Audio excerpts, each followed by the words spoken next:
Bill pass करने से पहले ही लागू। मोदी सरकार ने देखिए देर रात महिला आरक्षण बिल का नोटिफिकेशन जारी कर दिया, आपकी स्क्रीन पर है। अब सवाल यह कि क्या वोटिंग से पहले ही सरकार ने हार मान ली थी?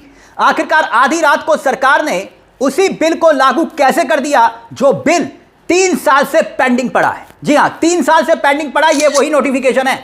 अब जरा सोच कर देखिए कि आखिरकार माजरा क्या है, खेल क्या है। एक तरफ सरकार बिल में संशोधन के लिए बहस करवा रही थी, वोटिंग करवाने की तैयारी हो रही थी, और वहीं दूसरी ओर सरकार ने देर रात एक ऐसा खेल खेला जिसमें सीधे तौर पर उसकी हार दिखाई देती है। यह नोटिफिकेशन जो आपकी स्क्रीन पर है, कहीं ऐसा तो नहीं है कि इस नोटिफिकेशन के बहाने सरकार के दिमाग में कोई और बड़ा प्लान चल रहा है? समझिए आखिरकार मामला क्या है। इस बात के बारे में जरा सोच कर देखिए कि 2023 में महिला आरक्षण बिल सरकार ने सर्वसहमति से पास किया था, याद आया आपको? जिसमें सभी दल के नेताओं ने एक साथ एक स्वर में कहा था कि हां, इस बिल को तुरंत ना सिर्फ पास होना चाहिए बल्कि इसे तुरंत 2024 के चुनाव में ही लागू कर देना चाहिए। अब नोटिफिकेशन उसका अब आया है देर रात को, मतलब 2023 में जो महिला आरक्षण बिल पास हुआ था, अप्रैल 16, 2026 तारीख लिखी हुई है, देख सकते हैं। देर रात सरकार ने उसे लागू कर दिया। नोटिफिकेशन को जारी करके सरकार इसके जरिए आखिरकार संदेश क्या देना चाह रही है वो समझिए। पॉलिटिकल कदम है ये, एकदम राजनीतिक। क्यों? देखिए, अब सरकार कहेगी कि हमने तो पिछला बिल भी लागू कर दिया, आप कह रहे थे। और दूसरी सबसे बड़ी बात यह कि जब यह बहस पूरी तरह से सदन के भीतर अपने चरम पर थी, हर दल ने, हर विपक्ष के नेता ने यह कहा कि 2023 में जो यह बिल पास हुआ था उसका नोटिफिकेशन आपने जारी क्यों नहीं किया? आपके पास बिल पड़ा हुआ है। तो यह जो नैरेटिव की सियासत थी, लोगों के जहन में एक संदेश जा रहा था कि भाई ये सरकार की मंशा क्या है। सरकार के पास 2023 का बिल पास पड़ा है, उसे वो लागू क्यों नहीं कर रही? इसलिए सरकार फंस गई थी। मोदी सरकार के सारे नैरेटिव की हवा निकल रही थी, क्योंकि राजनीति का असल का खेल यही था, पर्दे के पीछे एक राजनीतिक संदेश देना। अब बहुत सीधे तौर पर सरकार यह जानती है कि नंबर गेम तो उसके पास है नहीं। सरकार को मालूम था 2/3 बहुमत नहीं है, ऐसे में बिल तो सदन में पास होना नहीं है, इसलिए देर रात यह नोटिफिकेशन जारी कर दिया। अंकगणित सीधे तौर पर यह साफ था कि भाई लोकसभा में सरकार के सामने जो सबसे बड़ी अड़चन थी वो संविधान संशोधन के लिए सबसे बड़ी अड़चन यह थी कि 2/3 बहुमत। एनडीए के पास कितने? 292 सीटें, 292। इंडिया गठबंधन के पास 201 सीटें, यानी कि निर्दलीय अगर जोड़ भी ले 47। तो सबसे बड़ी बात यह कि सरकार के पास 2/3 का आंकड़ा नहीं है, 360 का नंबर नहीं है।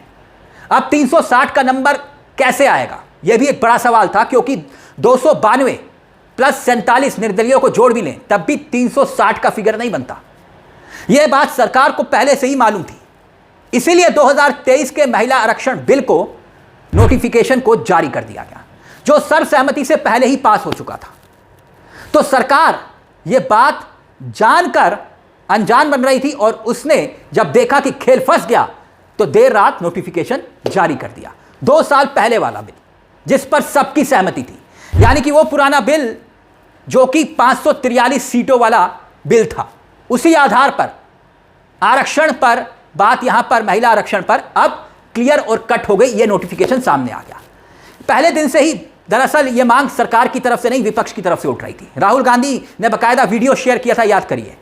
और गुरुवार के दिन अगर आप विपक्ष के नेताओं के बयान उठा लीजिए, प्रियंका गांधी, अखिलेश यादव, धर्मेंद्र यादव, यहां तक कि मनीष तिवारी, सबके बयान आप देखेंगे तो इसी के इर्द गिर्द।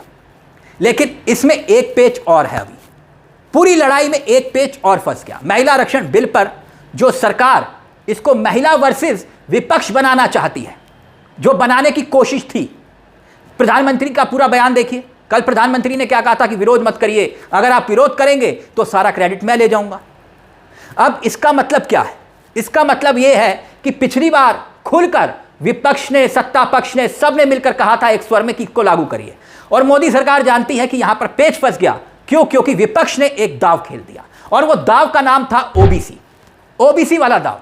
विपक्ष का लगातार ओबीसी के बीच में जनाधार घट रहा है। आप 2024 के चुनाव को उठा के देखिए, बीजेपी कितनी जबरदस्त मुंह की खाई, 400 पार का नारा, और उत्तर प्रदेश में इतनी शर्मनाक हार। क्यों? क्योंकि ओबीसी का वोट, उसका जनाधार बीजेपी से खिसकता जा रहा है, और यही डर सीधे तौर पर दिखाई दे रहा है। क्योंकि विपक्ष की बहस अगर आप उठा के देखें, विपक्ष की बहस, उसका एजेंडा SC ST OBC उसके इर्द गिर्द है।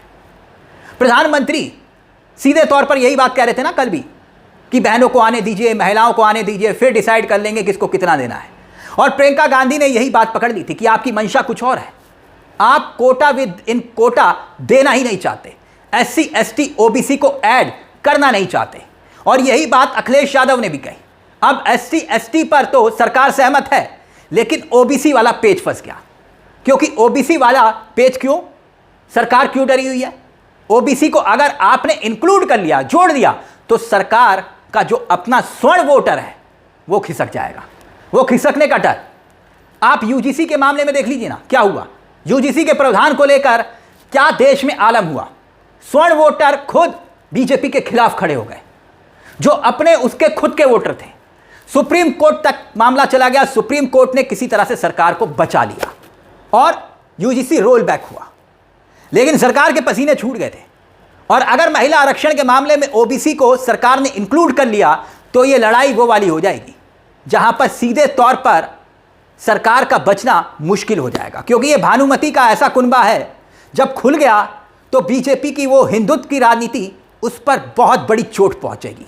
बटेंगे तो कटेंगे, ये पूरी राजनीति पर चोट होगी। इसीलिए बीजेपी फूक फूक कर कदम आगे बढ़ा रही है। इसीलिए रात को ये नोटिफिकेशन जारी हुआ। अब SC ST और फिर OBC की बात, यहां पर महिला आरक्षण में quota within quota, BJP जानती है कि विपक्ष की अगली मांग क्या होगी। इसीलिए ये नोटिफिकेशन जारी किया, ताकि जो नैरेटिव की हवा निकल रही है, ऐसा ना हो कि पूरी की पूरी राजनीति धरी की धरी रह जाए। इसलिए सरकार ने यह दाव खेला आधी रात को, और यह जानते हुए भी कि बहुमत नहीं है। खैर, अब एक तरफ चुनाव के बीच में बिल पास करने की जिद, और उससे पहले यह नोटिफिकेशन जारी। इस पूरे मसले को लेकर आप क्या सोचते हैं? क्योंकि 2023 का जो बिल जो पास हो चुका था, उसमें तो यही लिखा था कि जो भी जनगणना होगी उसके बाद डिलिमिटेशन होगी, परिसीमन होगा, और उसी के बाद महिला आरक्षण लागू होगा। तो अगर बिल नोटिफाई हो भी गया तो उसमें तो संशोधन हुआ ही नहीं, और उस बिल में तो लिखा हुआ है कि आपको जो जनगणना है जो अब होगी उसी के आधार पर आरक्षण मिलेगा। तो इस नोटिफिकेशन को जारी करके सरकार ने हासिल क्या किया, यह भी एक बड़ा सवाल है। इस पूरे मुद्दे को लेकर आपकी क्या राय है? अपनी राय हमें कमेंट बॉक्स में जरूर दीजिएगा।